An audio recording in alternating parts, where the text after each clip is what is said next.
নৌকা যাত্রা কবি রবীন্দ্রনাথ ঠাকুর মাঝি ওই যে নৌকাখানা বাঁধা আছে রাজগঞ্জের ঘাটে, কারো কোনো কাজে লাগছে না তো, বোঝাই করা আছে কেবল কাঠে। আমায় যদি দেয় তারা নৌকাটি,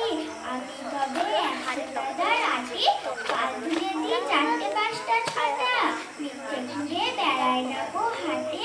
আমি কেবল যাবো একবার, শাশুড়িতো 13 নদী পার, বসে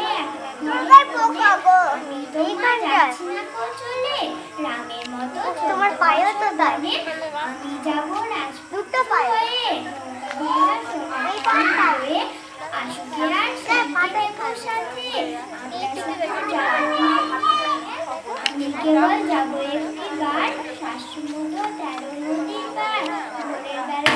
নৌকা ছেড়ে দেখতে দেখতে কোথায় যাবো ভেসে, দুপুরবেলা তুমি পুকুর ঘাটে, আমরা তখন নতুন